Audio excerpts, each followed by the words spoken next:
Hey, what's going on guys? Welcome back to another video. In today's video, I'm going back to my existing CD collection. So I recently did a thread, and you'll notice before that I spoke about the band Summon, the US black metal band, jumping around in the alphabet a little bit. But before Summon, I was actually talking about Deicide. So we were up to the D's in the alphabet. So we're going to continue with that today with something very different, actually, from those two previous bands. So the t-shirt is a dead giveaway. Yes, today we're talking about Def Leppard. So just a couple of things on that. First of all, some people might be surprised that that's in my collection, but I have quite versatile tastes. And also, this was the first band which really got me into heavy music back in the day. So I think it's a bit boring to listen to the same thing all the time anyway, so it's good to change it up. But anyway, if it's a band that you happen to not like, you don't have to unsubscribe, just saying. But yeah, I'm just going to talk about all different styles of music on this channel, so going to get straight into this.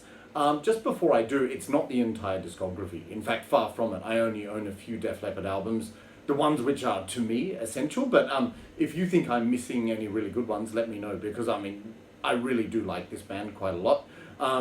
Now, the first two albums were On Through the Night and High and Dry. They were great albums. I actually don't own those on CD. Today I'm just talking about the CDs. That was when the band was in their sort of raw rock roots, and you know, their music evolved quite a lot. But today I'm going into the albums after that, so 3 albums to talk about. Consider this a kind of like mini collection, if you like. So yeah, without further ado, we'll just get straight into it. So after those first 2 albums, the band sort of evolved into something more. High and Dry was still very sort of raw rock. And it's interesting to note that Def Leppard, one of their major influences was AC/DC, but they certainly weren't a carbon copy, but they just took elements of that music which they liked and then made something of their own with it. But anyway, the album which came out after High and Dry was, of course, the t-shirt gives it away. This is Def Leppard with Pyromania. So yeah, most people are familiar with this album, I'm sure. So in that respect, I'm not going to talk about, you know, describe every song in minuscule detail, so you're probably relieved about that, in the sense that I don't want to ramble on too long. But yeah, Pyromania came out in 1984, and this is when the band sort of really rose to fame, I suppose, like on an international level. It was very popular in the USA, and that's where they sort of broke the market, so to speak. But yeah, this is a fantastic album. It sees the band going in a more sort of epic direction, like it sort of defies classification. Is it heavy metal? I guess so. Like for a while they were even lumped in with the new wave of British heavy metal, although they objected to it. But it's sort of like heavy metal light in a way, if that makes sense. But yeah, it's just very atmospheric. You see how this album took on a much more epic level to the raw rock they were doing on the first couple of albums. But they really achieved some fantastic results on this. You know, like Joe Elliott, the lead vocalist, has a unique voice. The band has fantastic backing vocals, like 5 guys in the band, and you can hear all of their voices when they do those backing vocals. I think they're one of the best bands for backing vocals, along with Accept, which is again a different style. But anyway, yeah, I don't need to tell you too much about this album, but this was a classic album. Famous for the hit single Photograph. That was probably the most famous song, and that is an excellent song, like great rocking riff, memorable chorus and everything. But to be honest with you, that's not one of my favorites. So let's dive in and have a look at some of my favorites. Before we do that, I will say this album, at its worst, like the worst, there aren't really many bad moments on this album, but the ones which are not the best, at the worst, they're very good, if that makes sense. So it's either very good to brilliant, this album. There's a couple of songs which don't grab me too much, like Too Late for Love, which is it's not a bad song. It's just like it's sort of like an epic ballad. But I will say this: even those kind of songs which are not so great to me, you can still sing along to, like every single word. It's a very sing along kind of band. And then also, what was the other one? Coming Under Fire. But yeah, great vocals in that from Joe. You know, like the vocal melodies in the song. But yeah, let's get into some of my favorites. Then they've just got some straightforward like rockers, you know, which really grab your attention, fast, energetic, sing-along choruses and powerful. So those would be Stage Fright, also Action Not Words. Yes, there's some of those examples of straight-ahead rocker songs which are very good. And then let's talk about some of my favorites. So track 1, Rock Rock Till You Drop, awesome song. Like Great AC/DC vibe with the riffing and the vocals in that song, and I love the backing vocals in the chorus and the bridge part where Joe says, "Rock, rock, give it to me, it's what I've got going through me." It's just like a truckload of happy pills. It's an eargasm. So that song is fantastic. Rock, rock till you drop. Great opening song. Also, another one of my favorites is Die Hard the Hunter. That was one which grew on me, actually, but it's a song of really like atmospheric proportions, and it's got this foreboding dark atmosphere. You know the part in the bridge where they're all doing that backing vocal, like Die Hard Hunter, that part, and they sound like futuristic robots. I really like that sound. So that's a great sort of dark atmosphere on that song, and an epic one. And that's how this band could be regarded sort of as a metal band in those early days, because they had those kind of epic songs. But yeah, some of my absolute favorites, Foolin', you know, the ballad track, just Joe's melancholic vocal melodies in that song, brilliant. Great epic grand chorus with the backing vocals again, so it's just a brilliant song. I love that. And when I've seen this band play live twice, and I always loved seeing that song. So Foolin', classic song, very catchy chorus. My absolute favorite song on the album, most people would say Photograph, but as I mentioned, not mine, is Rock of Ages. That is an awesome song. Again, I've seen them perform that live. Just so full of energy, just got a great swing time groove, and very catchy, very memorable, great sing-along chorus, awesome backing vocals, and a brilliant video clip for that song. So if you haven't seen the video clip for Rock of Ages, go and check it out. Awesome song. And the other track I really like is Billy's Got a Gun. Again, sort of like foreboding dark track, and really good bass lines on this album from Rick Savage, you know, like in in Foolin' and Billy's Got a Gun. But Billy's Got a Gun is a darker song, again, very epic. And there's this line in it, they say, "Danger, such a strange emotion." And my friends were always saying, is danger an emotion? I don't know, but it's a cool line anyway. So that's a good song. The only annoying part about that song is they've got this repeated drum loop at the end. So if you're doing a workout or going running, you have to skip that song, which is, you know, it's small. I'm probably just being a picky bitch, but yeah, as you can tell, I love this album. So as I said, there's just a couple of songs where I'd say, yeah, they're still good or very good, and they are the so-called worst parts of the album. But overall, a brilliant album. Just show you the booklet. So of course, this iconic photograph, no pun intended, photo of the band and all of the lyrics. Yeah. Yeah, very cool. Yeah, so awesome. If I'm sure most people have heard this, if you like hard rock and heavy metal, but definitely check it out if you haven't. It's brilliant. So Def Leppard with Pyromania. Okay, so up next, I mentioned that Pyromania is when they rose to fame and really broke the market. This is the one that made them explode worldwide and sell tens of millions of copies. So you all know what's coming. That is, of course, Hysteria, which came out, I believe, in 1987. So epic history behind this album. After the fame of Pyromania, if you've never seen the documentary on classic albums, watch it because it's really fascinating. The band was feeling a tremendous sense of pressure because they had sold 6 million albums from Pyromania, and they wanted to outdo themselves with this album. And they spent so many years, I think it was like 3 years, making the record, recording in various countries, including the Netherlands and everything, but they were amassing such great studio bills and everything. In the end, I think they worked out they had to sell 6 million albums just to break even with this. But anyway, it was worth the wait, and they certainly surpassed that. This album is just brilliant.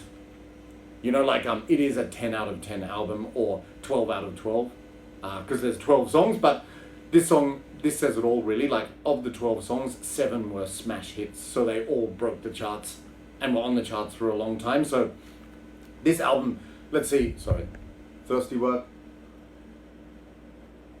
just water today. Yeah, so this album saw the band evolving. Like, they always had a poppy element to their music, I think, but this is where they really pushed those elements further. I don't know if it was consciously to be more mainstream or anything, but they just wrote much catchier and more infectious songs. So like, it's definitely building on Pyromania, but you know, some people call this pop metal, or I don't know, pop rock even in some parts, but whatever it is, it's brilliant.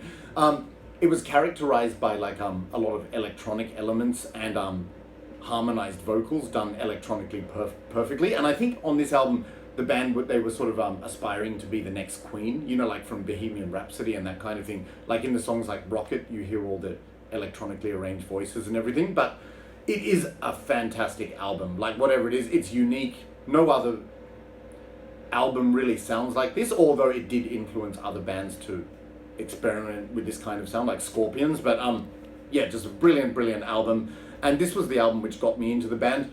Just backtracking a bit, how did I discover this band? When I was 11 years old, two friends of mine, brothers, they would listen to stuff like Bon Jovi and everything, and they were watching video clips at their house, and they said, oh, let's put on Pour Some Sugar on Me. And I went, what the hell is that? You know, and then I saw the video clip, and it was at that moment when I was 11 years old that I realized, okay, this music is my thing. I love this stuff. So that was my gateway to all heavy music in general. So it's very important to me. So yeah, this album has so many classic songs. So again, there's a couple which, you know, aren't as killer as all the rest, but still very good songs. So they would be the last two tracks, Excitable and Love and Affection. But Excitable is still a very fun song, like great chorus, great backing vocals. Love and Affection is a very sort of like dreamy, good sing-along closer to towards the end as the last track. The other track I'm not huge on is actually Love Bites, and I know a lot of people like that song. That's the big epic ballad. I'm just not really a fan of ballads, so to speak, but still, like I said, if I heard the band play any of these songs live, I would be singing along. So there you go. But yeah, some of my favorites, pretty much the rest. So Women is a great track, great atmosphere with the contrast with the clean guitars and the build up and everything. And also the chorus with the backing vocals. Once again, the backing vocals are tremendous on this album. Rocket is a classic, you know, with all the references to old rock bands and the swing time rhythm, and then that really epic chorus with all of the backing vocals and the sort of the Queen / Led Zeppelin part in the middle where they're doing all the sampling and the mixing of rhythms. Animal is such a great song. Awesome guitar solo in that song. Great chorus. There's nothing to dislike about that song. Animal is brilliant. And then Pour Some Sugar on Me, arguably one of my favorite songs on the album. Everyone knows it. Just great hard rock song. It's euphoric. Again, the oral equivalent of a truckload of happy pills. You can't not like that song, in my opinion. And for years and years and years, that was my favorite. Number one for sure. But then actually, my all-time favorite song from this album is actually Armageddon It, track 6. Just everything about that song. The chorus, the backing vocals, the melodies, it sticks in your head and it just grips you. Like, I love that song. I've listened to this album for over 30 years now. I cannot get sick of it, honestly. And Armageddon It, as well as Pour Some Sugar on Me, I will never get sick of those songs. In fact, most of the songs on this album. Then another hugely underrated track is Gods of War, like massively epic song, and great backing vocals, you know, with the chorus, they're fighting with the Gods of War. And I actually saw in the documentary when they did that, there's all these samples of crossing over other types of vocals as well, but like the vocals in that song are so good, so I love that song. Also, Don't Shoot Shotgun, again, just a euphoric, brilliant song. Awesome chorus, just the rhythm, everything about that song is great. Run Riot is another song to get you pumping, awesome backing vocals in that as well. And then the other great track for me is the title track, Hysteria, which is somewhat of a ballad, but again, just great clean guitars, backing vocals, and atmosphere. So, as you can probably tell, this album is 10 out of 10, in my opinion. As I said, there's about 3 tracks which don't grab me as much, but at the very least, they're still excellent. So this album goes from excellent to fucking brilliant, in my opinion. So if you've never heard this album, what rock have you been living under? Check it out. I know it's not everyone's style, but if you can appreciate hard rock music with a sort of a poppy melodic edge, which is catchy, you like catchy music, check this out. So Def Leppard with Hysteria. Just show you the booklet quickly. This one's not as big, but yep, you just got that. Yeah, and this album went on to sell, I can't remember. It was tens of millions of albums anyway. One of the highest selling albums of all time. Just got the disc there and they're advertising the other albums. But yeah, this is probably my favorite of all time. Come on, let's get serious. Of course it is. But yeah, absolutely brilliant. Def Leppard with Hysteria. All right. So I know I'm probably going into a lot of detail today, but we only have 3 CDs, so I'm hoping I can afford to do that. All right, and the last one I'm going to talk about, this is the last one in their discography, which I own. This is Def Leppard with Adrenalize. So this was the follow-up to Hysteria. It came out in 1992. And obviously, Hysteria is an album you cannot outdo because it was just so massively successful. they couldn't then exceed it. This album was still very successful though, and I really, really like it. It's actually quite funny. I hadn't heard this album in a long, long time, and I listened to it recently when I went running, you know, before making this video. To be honest, I was expecting it to be a little bit cheesy, but I have to admit, I ended up really enjoying it, and then I've listened to it a few times since. So yeah, it's just got that melodic grip on me. So this album was a little bit different to Hysteria. One thing I didn't mention about Hysteria was the production was very sort of muted and mechanical, but I think they were sort of going for that futuristic sound, especially with Rick's electronic, not just with Rick's electronic drum kit, but just the overall sound was quite industrial and muted in a way. But this album, it sounds a bit more like an organic rock album. Like there's still elements of Hysteria there, but it's going back to straightforward rock, especially with some of the songs and the riffs, and also just the production. It's not as industrial as Hysteria. But yeah, so it's sort of it's toning it down, but at the same way moving forward. And I really love this album, just fantastic. Now, just a couple of things on it. I will say, you know, I hate to criticize anything about this band, and I just find the lyrics and some of the song titles a bit cheesy, but as I've mentioned before, cheesy is not necessarily a bad thing. Like, cheesy can be fun, especially when the music is so gripping, it can make cheesy lyrics fun to sing. So like, you know, the songs I'm talking about, like Let's Get Rocked, Heaven Is, Make Love Like a Man. Those, you know, like the lyrics in those songs are quite cheesy, I will admit, but so what, because the songs are awesome, and if I saw them playing those songs live, I would be, I'd be singing every word. So anyway, yeah, this album starts with Let's Get Rocked. Yeah, not too keen on the lyrics, but like awesome backing vocals, just a really fun, feel-good song to start the album. Heaven Is a great song, like great straightforward rocking riff in that song, like, you know, nod your head along to that song. Brilliant epic chorus as well with the backing vocals, which are sort of reminiscent of Beach Boys harmonies, but it's blending it with hard rock, so very cool. Heaven Is, very catchy song. And track 3, Make Love Like a Man, again, extremely catchy. I don't know how this band, how they do it, how they have this ability to just write such hooky, catchy songs, like with the vocals, with the guitars, the melodies, everything, but it is just brilliant. Like, Joe's vocals are really shining on that song. Also, they describe one part in the song as Cockney rhyming rap, which is actually guitarist Phil Collins singing. I know he's a Cockney, but to me that part, it sounds just like Joe Elliott singing. So, and it sounds good, don't get me wrong, but I don't know where they get Cockney rhyming rap from. But my brother and I used to always say that, like, why is it Cockney rhyming rap? But anyway, great song. And by the way, I know that title is a bit cheesy, Make Love Like a Man, but I'll tell you what, when you're drunk at karaoke, you'll be singing along with a lot of vigor and enthusiasm. Guilty. All right, now, they were sort of 3 big hits. Now getting to the next tracks. By the way, my mum bought me this when I was 13 years old because she knew I was a huge Def Leppard fan. And it's quite funny, track 4, Tonight, is a ballad, but it's a melancholic, atmospheric ballad. And normally when you're 13 years old, you just want hard and fast, hard rock songs. But actually when I was 13 years old, that was my favorite song on the album, Tonight. Just great vocal harmonies, melancholic acoustic guitars, epic backing vocals, and just this amazing atmosphere. So I love that song. Tonight is brilliant. I don't think it was a hit single or anything, but really underrated. It's fantastic.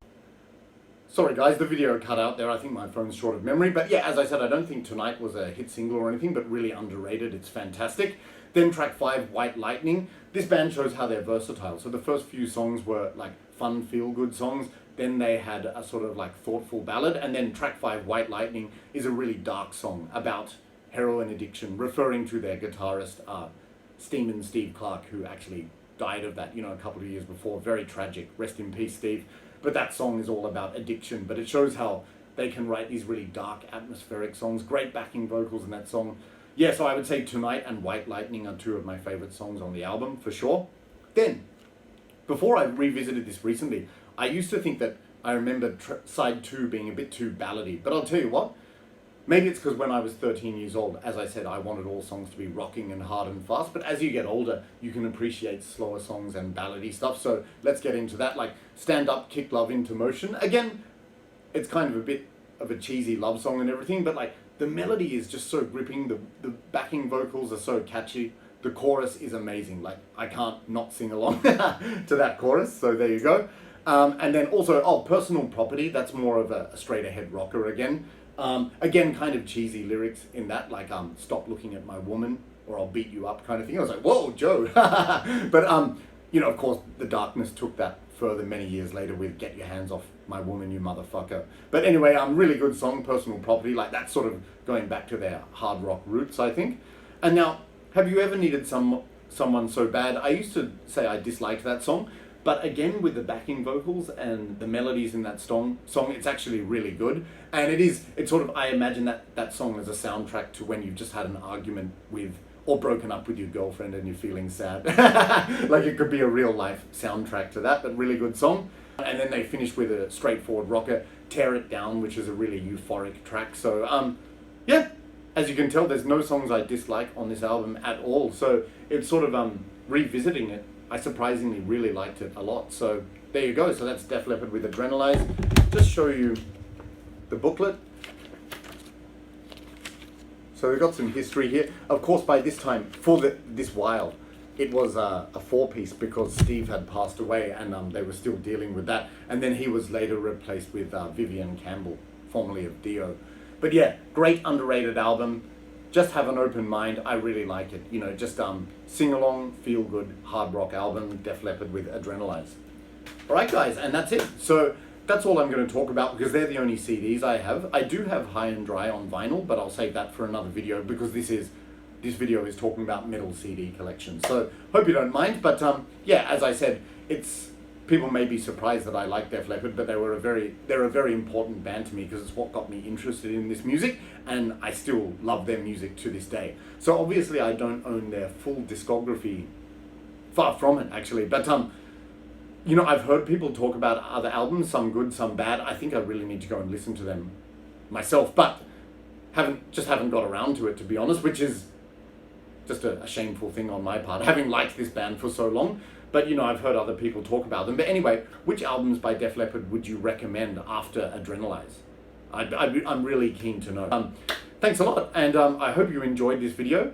As I said, if Def Leppard isn't your kind of thing, you don't need to unsubscribe. It's just something different for this video. Okay, so some people can be, yeah, very touchy about this kind of thing. But anyway, thanks for all your support of the channel. I hope you keep watching. Don't forget to comment and like if you enjoyed the video. And if you haven't subscribed yet and you liked the video, please consider subscribing. That would be great.